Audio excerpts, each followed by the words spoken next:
So what is ecology? Ecology is the relationship between living things and their environment. We've talked a lot about non-living things and how they're important, like oxygen, carbon dioxide, for example, right? Flow around our blood, help support our process of cellular respiration and breakdown of our energy in our food. So sunlight, very important to fuel the individuals who make our food. Rain, water, very important to living things, keeping us hydrated. Non-living things in our environment are super important. A lot of times we might think, well, it's not living, it's not that important, but they're just as important, sometimes maybe more, I don't know. It's a philosophical discussion, but they're super important to us, and how we interact with them. Also, how we interact with other living things is really important, and that's kind of the idea of ecology, that you can see a lot of arrows here and flows. The arrows are going certain ways, and a lot of different organisms and non-living things, and all of this is what we would call ecology. All right, let's go back to biology. What does biology mean? What does that BIO stand for? We've talked about it a number of times. Right, life. So biology is the study of, right, good. The study of living things. In this unit, we will look at a lot about living things, and then we will look a lot about non-living things, and we'll also look about how those two things influence and interact with each other. Ecology is the study of the way living things interact with their environment, and the ecosystem is the actual place where living and non-living things intersect. Non-living things are called abiotic. I asked about BIO, right? Bio means living, A means without or non. So anything that is abiotic is a non-living thing. Like I said before, important. Water, atmosphere having carbon dioxide, oxygen. Still very important. And then how and where those non-living things interact with the living things. The living things are the biotic components. Interaction, the place where they interact is an ecosystem. We'll also look at different ecosystems around the world. What makes them different and why.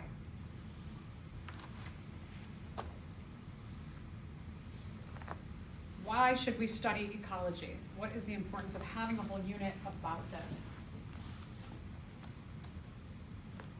We would not be able to function as a living thing without the idea of ecology, the interaction between living and non-living things. We know that, as I mentioned before, when we're talking about just the food that we consume. The nutrients that are in our body. The food that we consume get broken down into nutrients like carbons and hydrogens and oxygens, and those things are what builds up components of our cells. So we have to have ecology in order to just keep ourselves in homeostasis and thriving. When parts of our ecosystems are limited resources, meaning that there's not enough for everybody, then we know that that has an influence on natural selection, right? That when we're talking about these non-living components, that they have been agents of natural selection throughout, we've talked about that in the course of the semester, that when the environment changes, it has an influence on, do I have the good traits right now? Am I able to survive or not?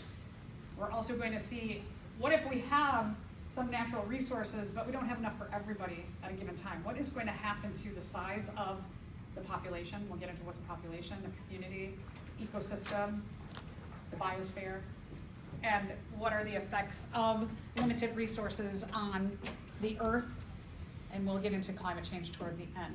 I know we'll sprinkle a bit of that climate change in throughout though.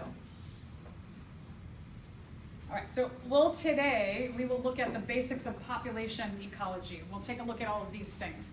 So one is, what's a population? We are a population of Homo sapiens. We can only mate with ourselves in terms of a species, and we live in the same place at the same time. We are reproductively isolated from other organisms, and we live in the same place at the same time. If we're talking about, let's say, a population of individuals in the Philippines, they live in the same place at the same time.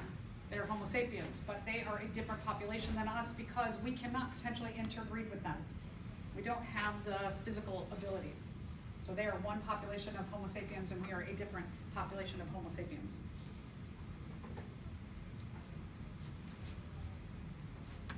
We study different populations to figure out how and why populations change their size. Why do they grow? Why do populations sometimes go extinct? Why do sometimes populations have exponential growth? They just go crazy. We're going to look at different scenarios of the why and how of population ecology. All right, so let's go to the basics of when a population changes its size. We call this population growth, and when we're talking about population growth, what we mean is we're looking at the number of individuals that come into the population and the number of individuals that go out of the population.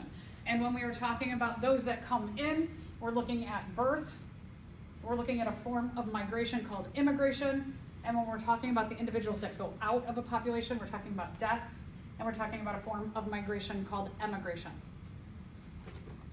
Going to add and subtract those and figure out what is our population doing today, what's it doing next week or next month or next year to see is it growing or is it receding. Migration is interesting, and oh man, we're talking about so much of migration these days in our popular world. But when we're talking about migration in terms of biology, we're just thinking of the number of individuals that join a population or leave a population. Now, humans, we have like complications with immigration because we could immigrate a variety of ways. We can take an airplane, right? We can immigrate to another part of the world. It depends on the species. Certainly, like birds can do that. They can move around. But not all species can just get on some kind of technological behemoth and go to another population. So humans have a lot, and when we're talking in this first part of lecture of this chapter, humans defy a lot of these limitations that we're talking about. Humans defy natural ecological principles because we have advances in technology. And so when I'm talking about the next maybe like 30 minutes of lecture, we're talking about natural populations. So just thinking about like the mice who live out in the field, the birds that are migrating through here. When individuals join a population, it's called immigration, and when they leave, it's called emigration.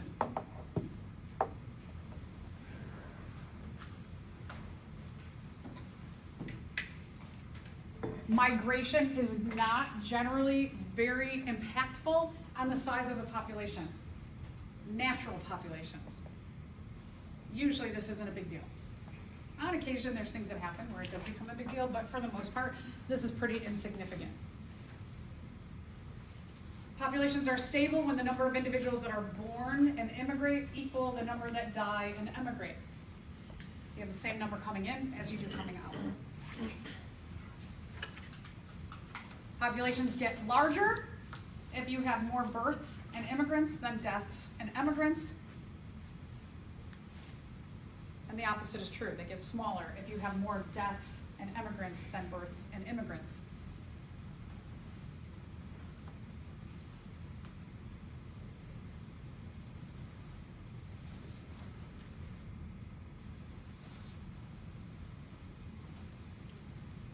We will look at, and we will use this, and you started using it when you took a little bit of data for Lab 36, as we started looking at growth rates. And the growth rate, again, the equation is births minus deaths. These two are significant, and they go together in one little parentheses or equation. And then you have the immigrants minus the emigrants. Like I said, this part of the equation is usually not very significant for natural populations. But on occasion, let's say that there's a hurricane that's coming a lot, you're going to have a lot of emigration. A lot of individuals are going to leave, but that's a very specific event that is happening. Births and deaths, most significant players in terms of growing a population, stability of a population, or decreasing of a population.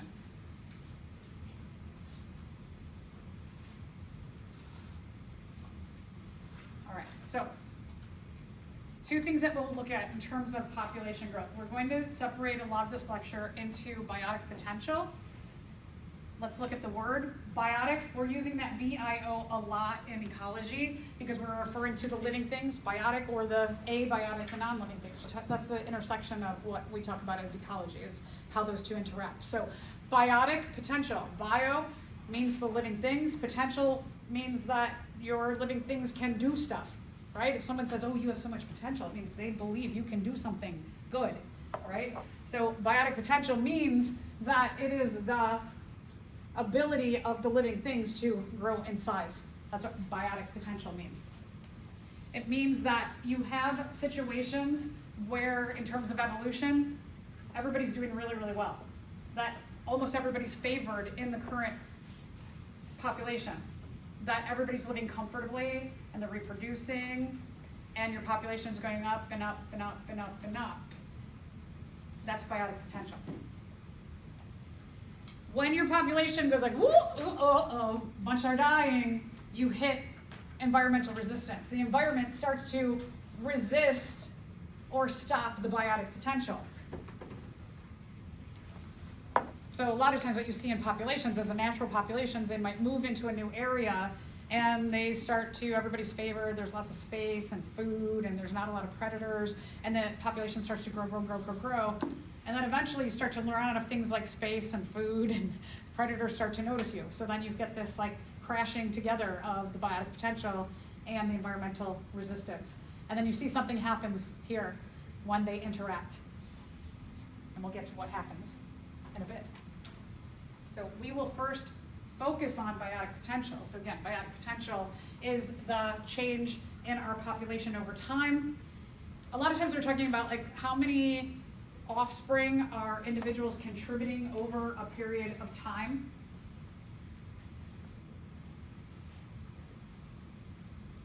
I like to call it, this says unit of time. It could be an interval, because when you were doing your lab and your data collection Monday, I guess it was, that you were blowing bubbles, right? And you had blow number 0, blow number 1, blow number 2. So that was representing time. Again, I like to call it an interval, because it's like whatever you're tracking. Or dice, the rolls of dice. Every time you rolled all of those dice, that was it representing some kind of interval of time.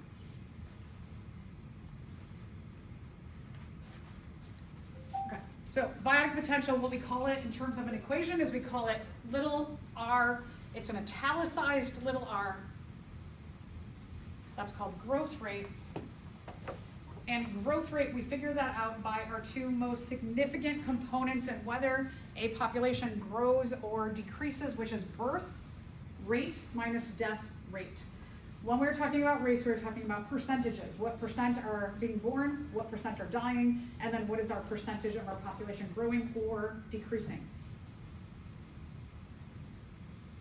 So let's say that we have a population of 10,000 mice, and in our first year that we're taking data on, we have 500 deaths and we have 1,500 births.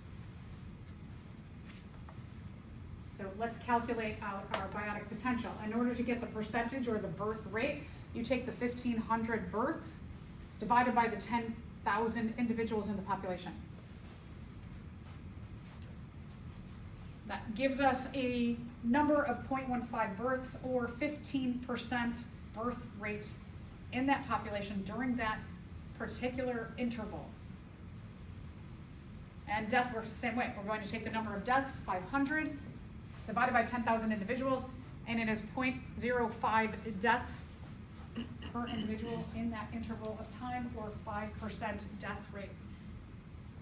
Now we're going to utilize both of these to figure out our growth rate. Remember that growth rate, R, is birth rate minus death rate. So what is our population increase in that first interval? Good. Okay, so we're going to take, and we're going to look at 10% as taking 15% birth rate minus 5% death rate gives us 0.10, or 10% growth rate in that interval for that population.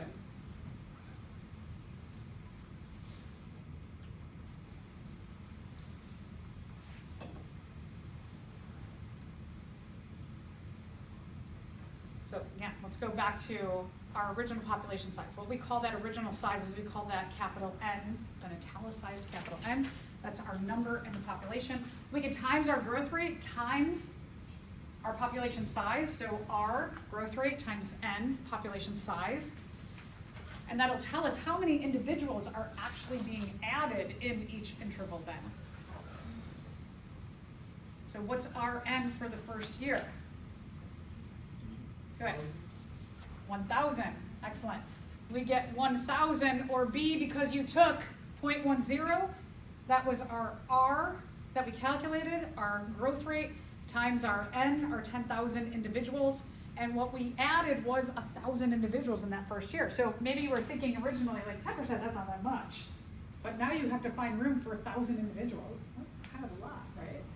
So what if that happens every single year? Is that if we have a growth rate of 10% every single year, we're going to see our population start to go up and up and up and up really quickly. All right, what's our N for the second year? Okay, good. So we had to recalculate our N number. Our N number became 11,000. We added 1,000 individuals in that first year. And then you're taking your growth rate, 10%, times that 11,000, which added, in the next year, we added, even beyond the first year, extra 100 individuals, in addition to the just like baseline of 1,000.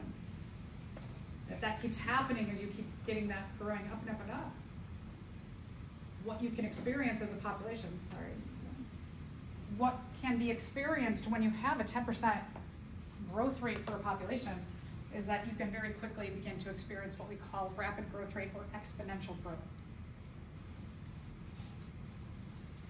When we graph this growth rate out, what we see is it starts a little bit low and then starts to go up and up and up, and then it shoots up. And it looks like the letter J when it's graphed out. So they often refer to this as a J-shaped curve.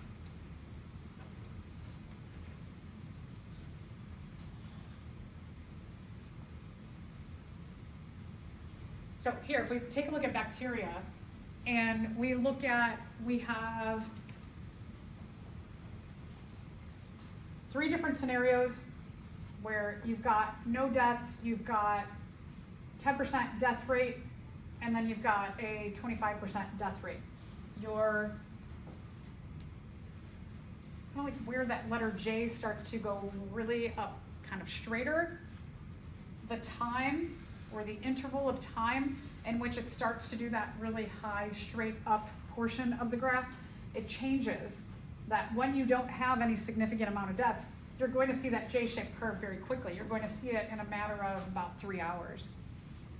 When you have 10% of your population dying, you can start to see that maybe at about 3.5 hours, you start to see it. And when you have 25% of your population dying, we don't see that until about 5.5 hours. All right, just another example. If we take a look at 2 different populations of eagles, other influences on the growth rate and this exponential growth can be, and we'll take a look at a lot of these different kind of factors, but when does the population first start to reproduce? So in some cases, birds, like these eagles, they can start to be reproductive at the age of 4, but another species at 6. Or maybe it's a population of the same one in a different area of the world. The difference in where that exponential growth takes off, let's see that the ones that start to reproduce by the age of 4, you can see maybe at about 21 years that population starts to really grow in size, but the ones that just 2 years later, having 2 more years for the ability of your offspring to reproduce and add to the population, you're talking about a difference of 10 years. So even though it's just a difference of 2 years of reproductive ability, it could be 10 years in terms of that exponential growth rate. What was R again? Growth rate. Yeah, good. R was growth rate, good. Okay, so don't forget, growth rate is birth rate, B, minus death rate, D.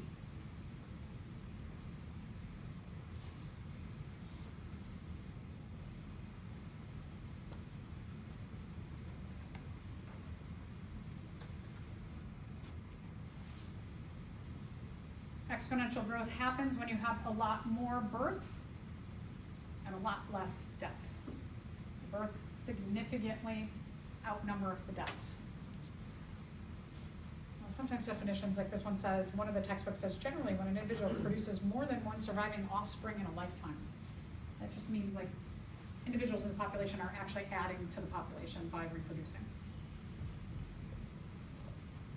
Okay, so let's talk about what all of the factors are that depend on, like the eagles, just that idea of 2 different years between if you start reproducing at the age of 4 or at the age of 6.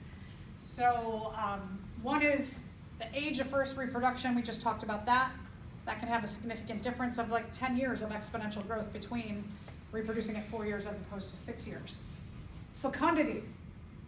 Fecundity means, are you having offspring that have the most beneficial traits in the population? Or is everybody just like any traits at all? The diversity of individuals can reproduce. So this, when we're talking about fecundity, it really gets into this like idea of natural selection. Is the environment so good that it doesn't matter your traits, that everybody can reproduce? Or is the environment really limiting certain traits? That can be a big difference, right? That if you're in an environment where every trait of every individual is favored and everybody's doing a great job surviving, then you can add a lot of individuals to the population. But if you have these selection factors where being a certain size or color or the ability to get certain food or outrun a predator are very significant, you're not going to get as much reproduction in your population. So that's going to slow the ability of your exponential growth. How often can you reproduce? Can I start at 4 years and have offspring every single year? Or do I have to wait every 2 years? Or every 6 years? So how often can I add to the population? How long can you as an individual reproduce? If you start at the age of 4, but you can only continue to reproduce till the age of 12, that gives you a smaller window. Whereas if we think about like human males, it might be from the age of like, let's just say 13 to 90. That's a big window. And then how many offspring can you have at a time?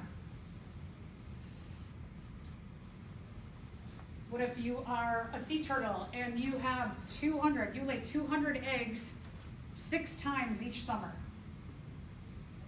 That's a lot of individuals that you can add to the population. Whereas humans, you can have like maybe 1 or 2 every year or 2 years, right? So there's a big difference in the number of offspring that you can add. So all of these are going to have influence on when does that shoot up, the straight part of the J, when does that happen? Oh, sorry, and then last one, the death rate. Do all of the offspring survive? Okay, so sea turtles. You have a sea turtle, she lays 6 clutches or groups of eggs in a summer. Each of them has 200 individuals in there. That's 1,200 eggs that are laid, but what if only 1 survives? It's kind of the same thing as like a human, right? Once a year, maybe you could have 1 individual. So the death rate of your offspring also has a significant issue. Also, what happens if everybody's reproducing and everybody in the population is contributing, and then all of a sudden the environment changes and natural selection kicks in, and you see that half your offspring or your new population is not favored and they all die immediately. That can make your population growth go down fast.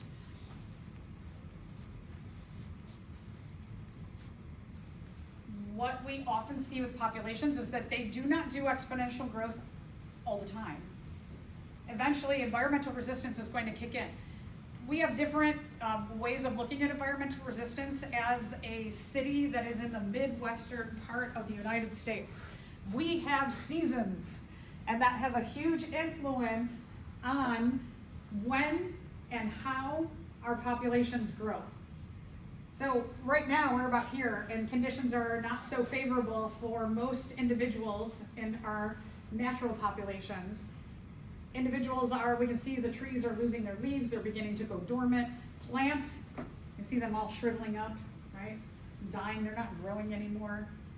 A lot of, we were at a botanic gardens and we were talking about the koi that were in this pond, and the koi are going to go all the way down to the bottom of the pond, and they're going to really slow down their metabolism. Turtles, some amphibians are going to hibernate, kind of like go into a state where they basically like almost shut down completely their metabolism because they just have to get through this really unfavorable section of time. But then when conditions start to get good again in the spring, then you can see that it's going to take a little bit, but our populations start to really go crazy. And we call this a boom.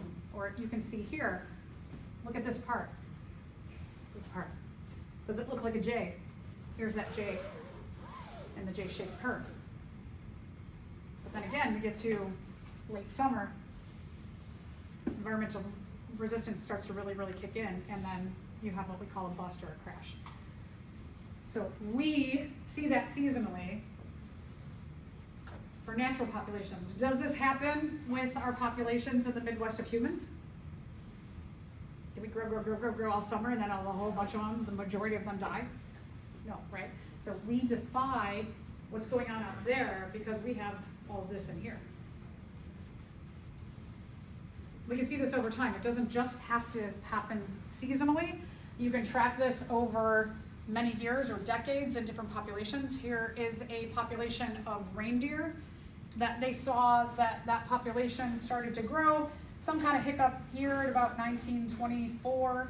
Population goes down, it rebounds, and then you have really good conditions between about 1930 to about 1938.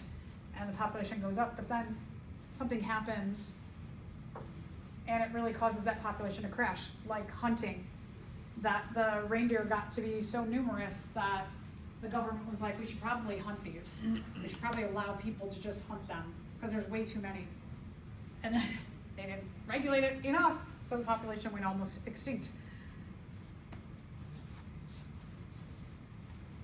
Typically there's 3 scenarios that happen when we're looking at that kick-in of environmental resistance up here to stop our biotic potential.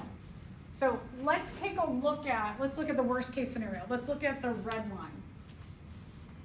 Our red line is doing great. Environmental resistance kicks in and the environment, hunting, disease kicks in and it kills everybody off. So you got a good situation, you got nice biotic potential, environmental resistance kills everyone. Population goes extinct. All right, let's talk about not as bad. We're gonna see a bad situation, but not as bad. Okay, so let's take a look at blue. So blue has about the same biotic potential growth, that same J-shaped curve. Environmental resistance kicks in, but you have individuals in the population who are favored. Natural selection happens. Some of them allow that population to rebound a little bit, but the environment has changed.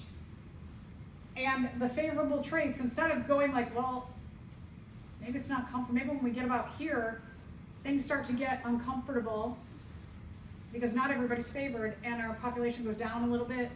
And then because we have a little less in our population, you can grow a little extra over here. Then it starts getting comfortable and the population goes down again.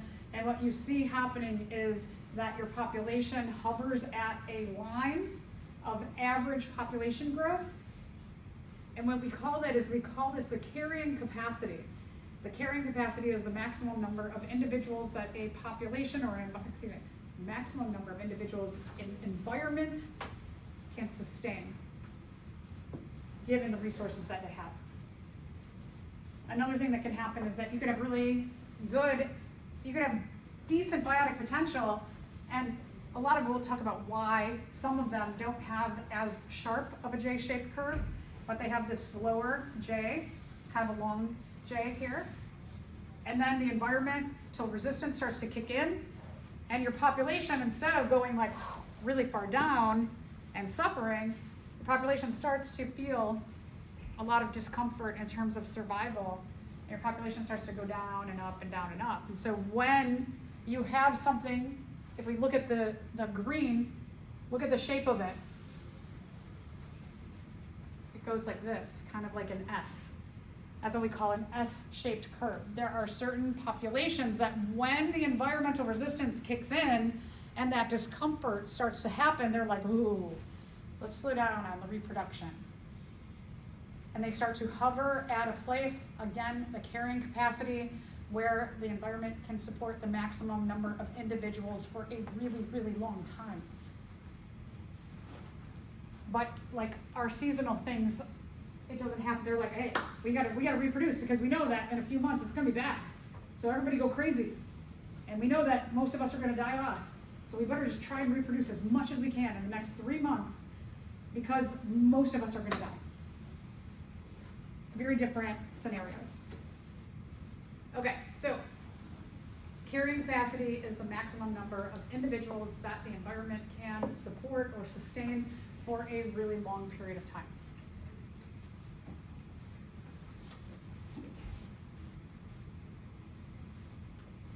Carrying capacity is determined by environmental resistance. Environmental resistance will be things like space. If we only have that field, you can't just keep finding homes. You run out of space. You run out of nutrients, food. You only have so much water. Sunlight is a big limitation, especially our part of the earth where we are facing or turning away from the sun.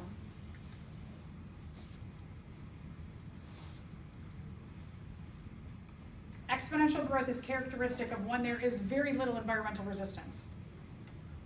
There are no limitations. There are no limited resources.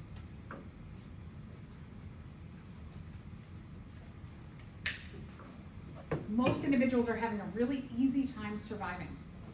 Most individuals are favored by the environment. That makes for really good biotic potential.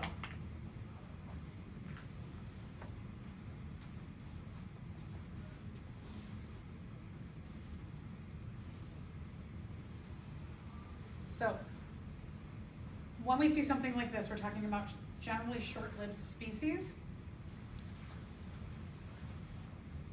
like our prairie plants.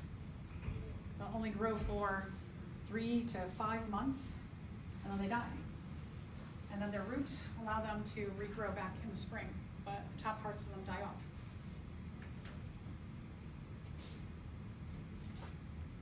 So when conditions become favorable, everybody's like, woo, let's go. And then conditions become unfavorable and everybody, woo, we're dead. This can be true too of, let's say, well, this one, for example, is another yearly cycle. You can see what we're looking at here are photosynthetic bacteria. That's another one. When the earth is facing the sun, they do really, really great. And when it gets colder and the earth is facing away from the sun, they don't do as well. We can also see these cycles, boom and bust cycles, over generations. That if we take a look at this little lemming population, little rodent, that we can see that the population will experience these rapid growth rates and then rapid death rates, and then rapid growth rates and rapid death rates, and rapid growth rates and rapid death rates. And you can see that happen sometimes in natural populations over time. So growth is limited by environmental resistance. The environment stops the reproduction from happening. You run out of space. You run out of sunlight, water, nutrients.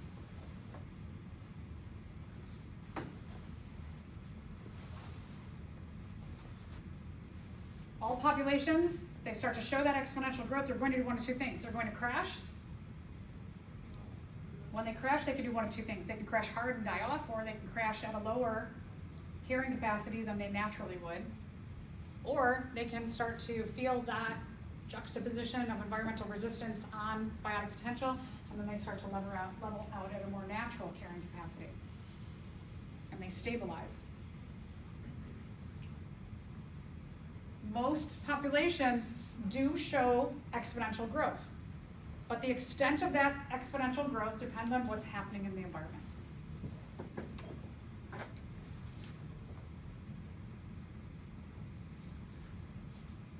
So even if we have these two,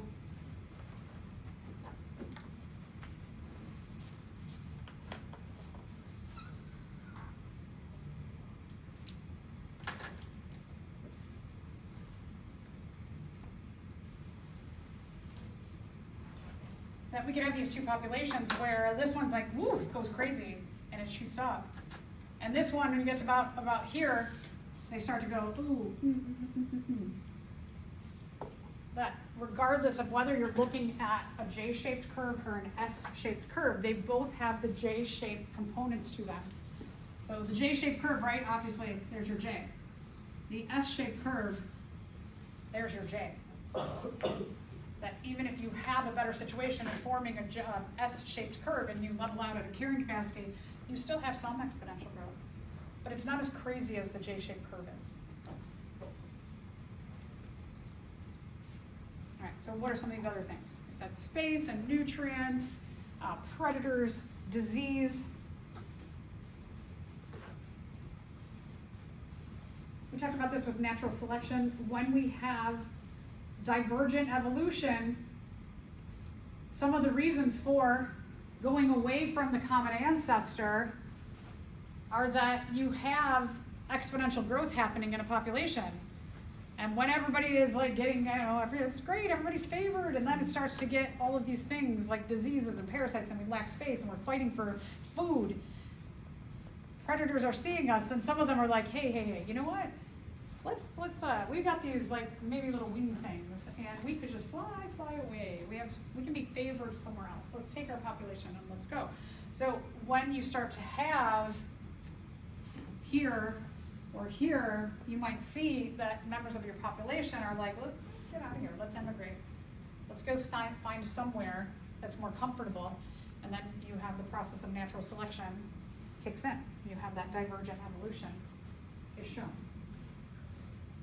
So when you have stabilization of a population, they reach a carrying capacity and they kind of hover back and forth around that carrying capacity.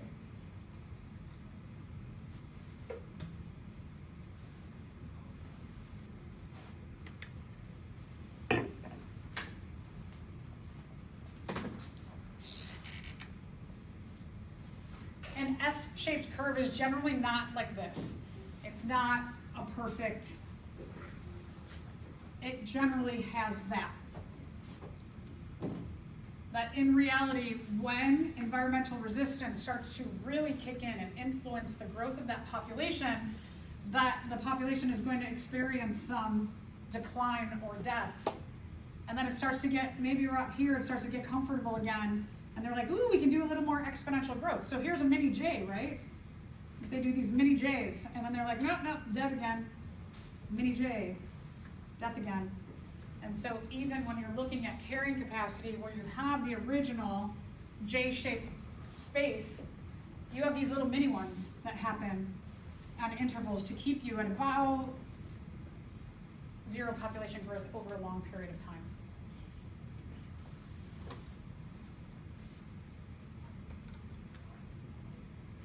So that stability or equilibrium fluctuated about over long periods of time at a zero population growth. But it's not going to happen every single interval.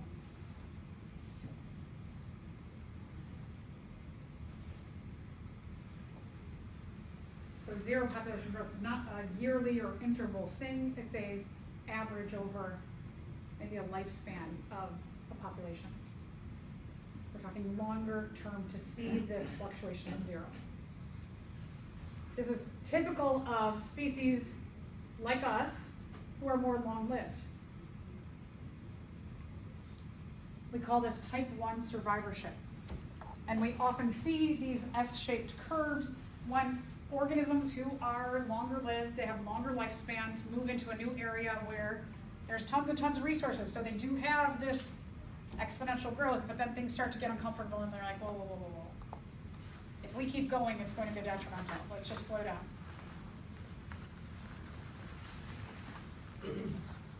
So in graphing, it's kind of more like an S, but it does have that J component to it, just a little bit.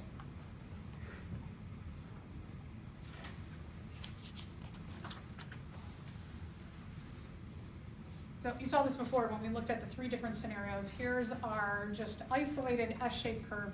Not a perfect S, again, because you do have these little mini exponential growth periods, but over a long period of time, what we find is that this long-lived population comes into a new area, everybody's like, woo, this is great, tons of resources. Oh, environmental resistance kicks in and they go, ooh, things are not so great. And then you lose a little bit of your population and they start to go up again, they're like, oh, things are not getting so great. And then good, not good, good, not good, but it's about an average over time of 0. And this one's probably just more textbooky looking, where this is more realistic.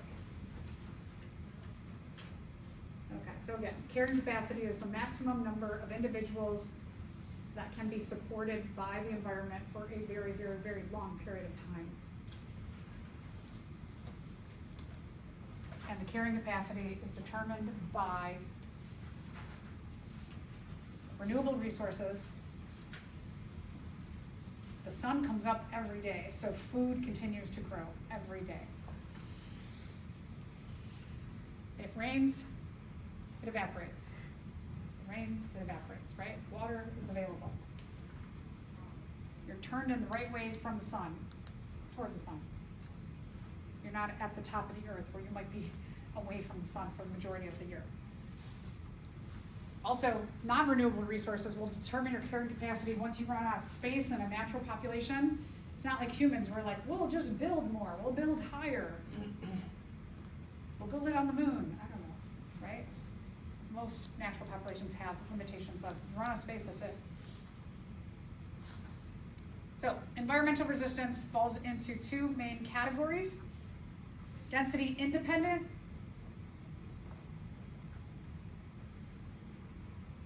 This kind of environmental resistance has an impact on a population, doesn't matter how big the size is.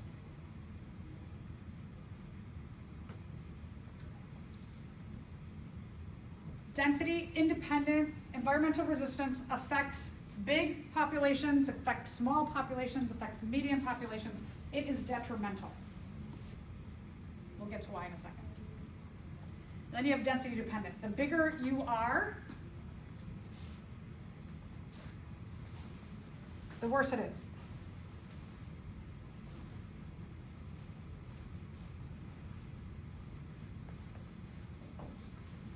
So I want to talk about examples of each of these.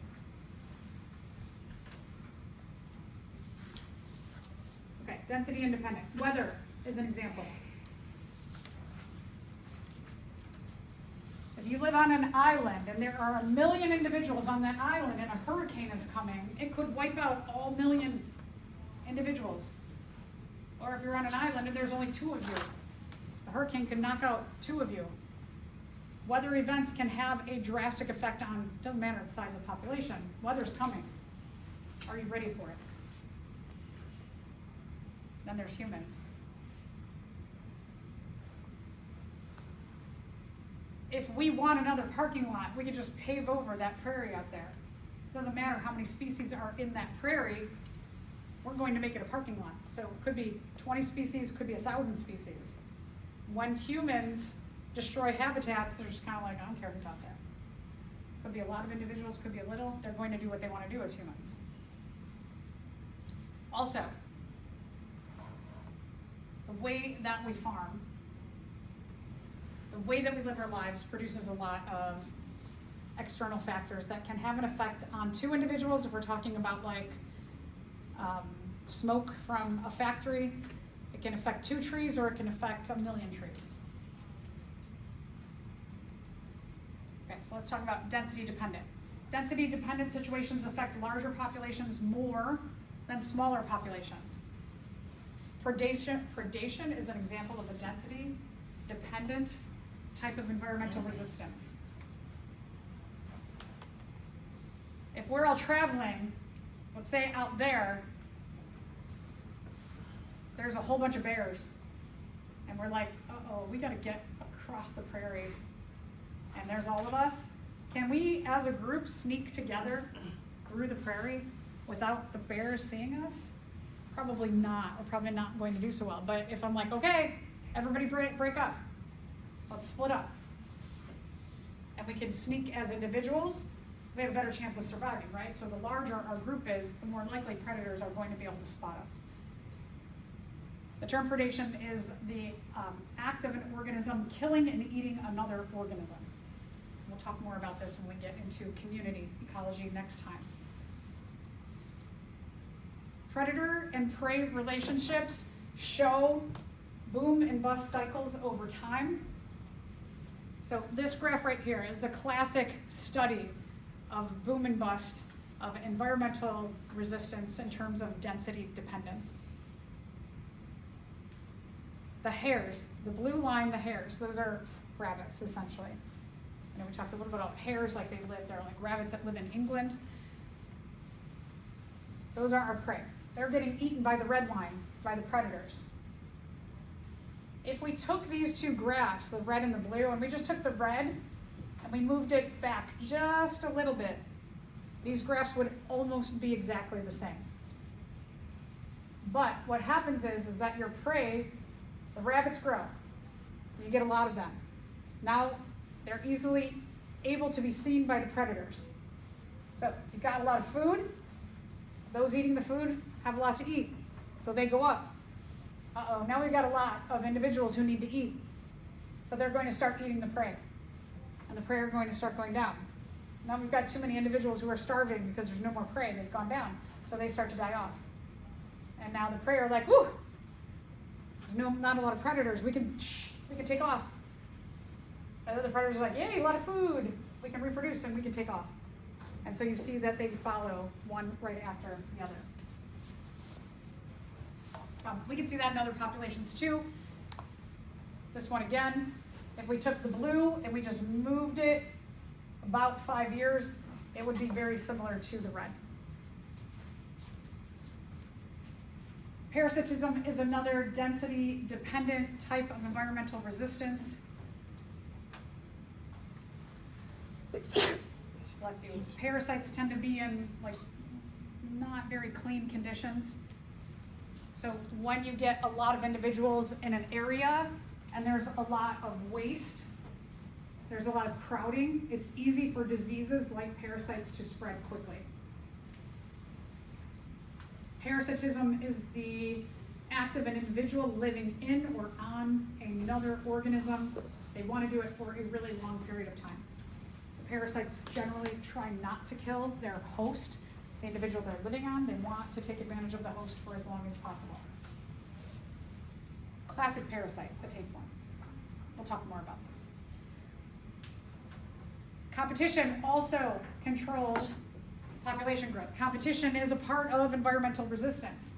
Individuals, as you're getting more crowded, space, for example, that if we only have that prairie, and now we have so many individuals that the whole prairie is taken up, and you have offspring that are coming and you need more space, you are going to fight for more space, right? You are going to compete for space. You're going to compete for food. You're going to compete for getting sunlight if you're a plant. So competition is a part of all of this environmental resistance as well. I know I said this during evolution, that evolution favors individuals with less competition.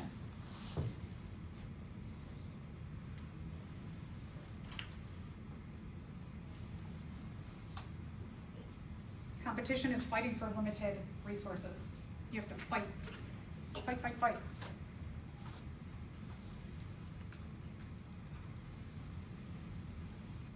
All right, so let's talk about survivorship. This matches up with our lab that you are working on, Lab 36. So the idea of survivorship is seeing the age of individuals and who and how many are surviving at a certain age. Survivorship shows us a pattern of, well, if you want to be glass half full of survivors or glass half empty of deaths. You see a pattern of your growth rate in a population over time. We'll take a look at 3 different kinds of survivorship curves, type 1, type 2, and type 3. All right, so first one is late loss. Late loss means that you have individuals who are protected early on. Your offspring, you don't have that many.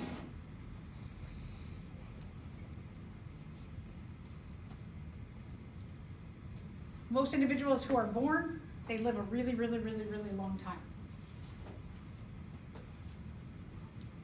which of these organisms would that be characteristic of? Who has few offspring who live a really long time? Yeah, we do. Now, sea turtles, remember my example earlier, they have a lot of individuals. If out of those 1,200, those eggs, only one survives, you make it to old age, whew, that's a different kind of survivorship. But humans, we are typically what we would call a long-lived species. We live a very long time. That's characteristic of a lot of other just bigger organisms. So let's think about why we live a long time. Why would most organisms who are type 1 survivorship survive to old age? Is it because each individual has many offspring which are not protected by their parents during early life? No, right?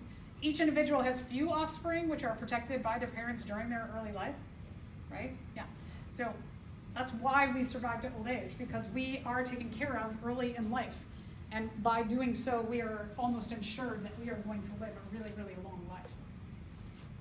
Those poor sea turtles, right? Mom, she's gonna like pop those eggs out and she's like, bye, good luck. And that's why so few of them survive to old age, because she does not take care of her offspring. Okay, so that's type 1 survivorship. Type 2 survivorship, constant loss. Every day could be death day. This is very stressful. These organisms have a very stressful daily life. The shape of it is straight line. Every day could die, could die. Some die every day. Not everybody, but some.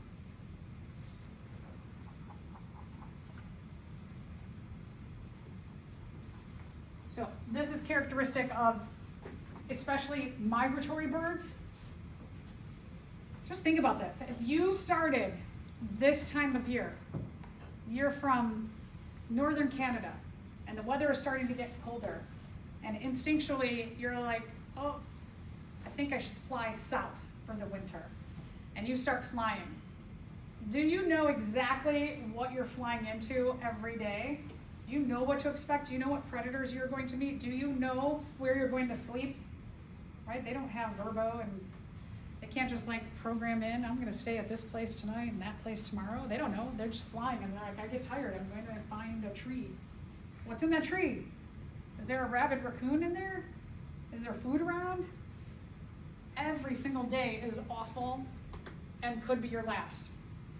A lot of asexual reproducing species that have a lot of offspring at once, bacteria are another one. They're just like, they're going to do their binary fission and reproduce until they can't anymore. Okay. Type 3 is the opposite of the first one. Early loss. You are often lost early in your life. There's a high juvenile death rate. Oh, but if you survive through the juvenile stage, you will probably live a really, really long life. So here's our sea turtles. The female, she lays 1,200 eggs in a summer. Maybe one survives to old age, because she lays her eggs and she's like, good luck, eggs. I'm going back to the ocean. I'm going to make more eggs. Lots of offspring initially, very little parental care or no parental care for the offspring. Very characteristic of invertebrates. Sometimes vertebrates like a sea turtle. A lot of ocean and water type animals. The ocean is constantly changing, right? So they're just pumping out as many offspring as possible. If you remember when we talked about reproduction and I showed you the corals, how they just like pump out as many sperm and egg in the warmest day of the summer at the full moon. They're just like, come on, let's hope we get a lot of offspring today. A lot of plants too. Plants have pollen just going in the wind. They're hoping that their pollen is accepted by another plant. So when we take a look at graphing the three of these, when we take a look at type 1, which is late loss, is that you have survival is really, really high. Lots of individuals survive the juvenile stage. Most individuals are dying later in life. So your decline happens much later here. When you're talking about type 2, every day could be death day. So it's kind of like every day the population will go down a little bit every day. Because you have individuals every day who are dying, but not everybody. And then type 3 is death rate high. Lot die immediately, initially, and then if you survive to old age, you only have a few. A very low number of individuals who survive to old age. So make sure you're using this little portion of lecture. Make sure you go back to your notes when you're writing up your lecture, your lab today, excuse me. Use the lecture here. Okay, what about the human population? So the human population, we can defy so many of the laws of ecology, like tilting away from the sun, right? We could live at the bottom of the earth where sunlight doesn't penetrate, but maybe like a handful of days a year. And can people thrive there? They could grow food, they could have food shipped in, they could have lights that give them the amount of sunlight maybe to make vitamin D that they need every day, right? We can set up little lights, get our vitamin D going. So we can defy all of the things that most other species cannot naturally. The human population is undergoing exponential growth still. And we continue to do so. There's a question, what is the carrying capacity of humans? Have we reached it? I don't know. But we have technology, and it makes a huge difference. We can manipulate nature to have us have less competition, to have more resources. Technology in terms of agriculture, industry, and medicine. Our food, our buildings, and support of our immune system.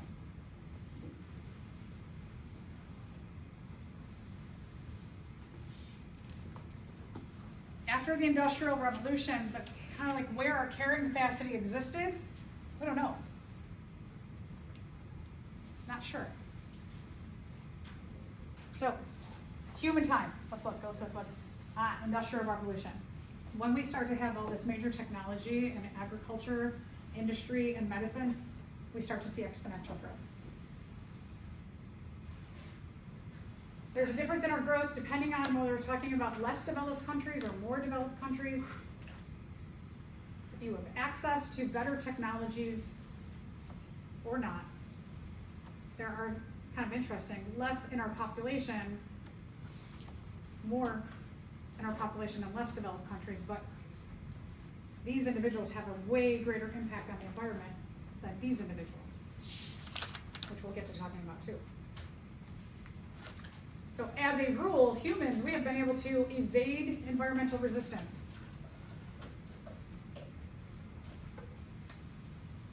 It's catching up with us though, isn't it? Don't we have on the news daily, like this population's suffering in this way and that way?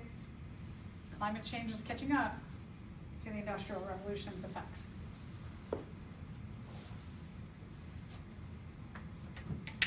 All right, so let's talk about where we started with technology. Let's go way back.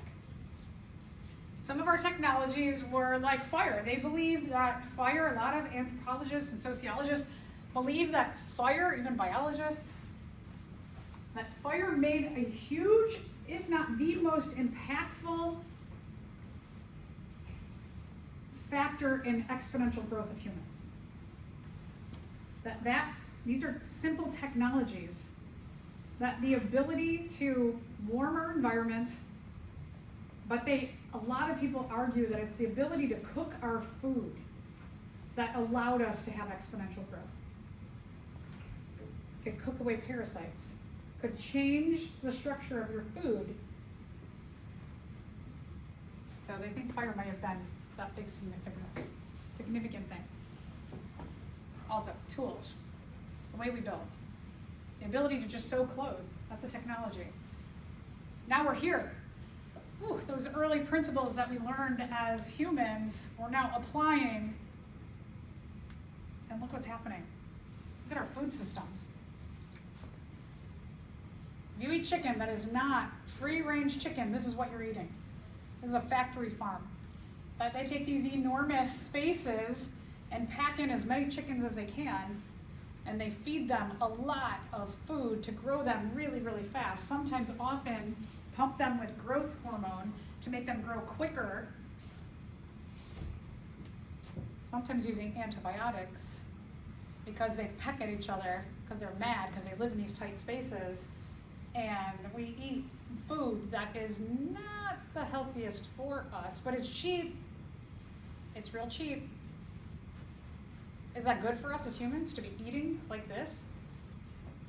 I mean, do you think that looks healthy? I don't know. I don't think so. We can build up, right? We don't have to worry about running out of space on the prairie. We can just build up on that prairie. We got 30 stories out there. And this is the one every day. Every day I sit in traffic and I say, why? How did we get here? Why did we get here? Why do we want to be sitting in our cars all the time? But then we have ways that we can use medicine to allow us to live longer and healthier. Allow us to live longer and healthier. Are we? I don't know. That's a good question. And then thinking about now, using renewable sources for our energy to actually make things healthier. We will see. So, domestication. When we became able to really manipulate our homes, our environments, made a big difference.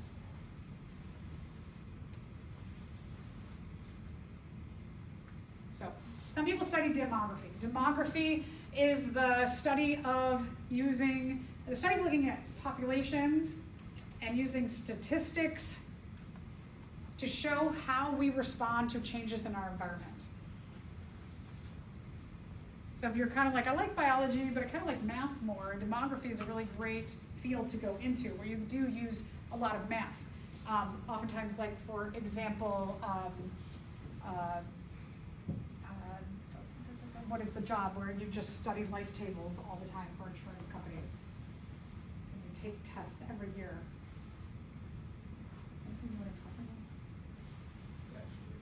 Oh, what? Actuary, yeah, thanks. Thanks, Jonathan, yeah. So there's actuarial science where you're just studying you're seeing like the demography of what's happening in the world and what that means in terms of insurance, and the insurance companies change their rates and stuff like that. But it's a super duper stable job that pays really, really well. It's all based on math. It's pretty heavy math based. Okay, so let's talk about the growing population. All right, so we continue to grow. Our population continues every year. We get bigger and bigger and bigger. There's this concept of what we call TFR or RLF. And what these terms mean is that a mating pair replaces themselves. If a mating pair only replaced themselves, our population would be stable. But we haven't done that. Our TFR is about 2.1 per woman. That doesn't seem like much, right? Because we're only adding 1.1 extra beyond myself. But that does make for exponential growth to happen. The current worldwide, so this is per woman, 2.1 per woman. Worldwide individually is 2.47, meaning that some men have more than one offspring with different women. It was 5 in 1965. That's why they're called the boomers, because you had a population boom. The TFR was twice what it is today. So that's going down. They think it's going to go from here, they think it's going to start going back up again to 2.95. Now, is that true for every country? No, it is not. The TFR is not true for every country. We'll see the variability in just a second. So let's take a look at the fertility rates in the world. Like I said, 2.5. Developing countries, 2.6. And then we'll look at different regions of the world being really high in Africa, but Africa's an enormous continent. It's about 4.7, so we're kind of almost in that baby boomer era. You can see too that when we're talking about a mating pair, in some places, it's smaller. That this should be 2, but it's smaller than 2. which means that 2 people are not replacing themselves. You have less population growth. And this is on average, right? You can't have 1.4 offspring. So what we look at is in terms of demography, we'll look at age structure growths and see how many growth graphs, age structure graphs. And we'll see how many individuals are before reproduction, during reproductive years, and then after reproductive years. And we can see these general 3 shapes. So here you have the continent of Africa. Continent of Africa is showing this triangular shape that you have a lot of individuals being born, which just means that when you see something like this pyramid, that pyramid, because you have so many here, it's going to get bigger and bigger and bigger and bigger. Whereas here, let's take a look at this one. You don't have as many individuals being born, so this is going to continue to get smaller and smaller and smaller over time. And here is about stable, that you have about the same amount of individuals coming in as reproductive as in their old age. So in some countries like Kenya, Nigeria, Saudi Arabia, you do see that rapid growth. You see that larger triangle shape. You see slower growth, and actually the United States, we're right on the cusp of, we're kind of moving over this way. I don't know, demography hasn't been real good the last few years, so not sure exactly where the United States lies on here. But you can see slower growth is when you kind of have that triangle shape, but it's not quite as exaggerated as here. Zero growth is when it's all about the same size, and negative growth is when you've got like some areas in Europe where they're having a lot less growth, a lot less individuals born than going out, basically. All right, other just pictures showing you the different population sizes. And let's just end here on the United States. The United States continues to grow. It is going slow growing. You do see the J-shaped curve, questioning whether we're starting to level out at a carrying capacity for the United States. Oh my gosh, perfect. That was almost perfect timing. Holy cow. Okay, so today you're taking your data that you took on Monday and you're writing up lab 36. I'll do a little calculation crunching thing in about, let's say 15 minutes. At 1:30, I'll just go through how do you use your data and fill in the charts to make your graphs. Some of you already figured it out.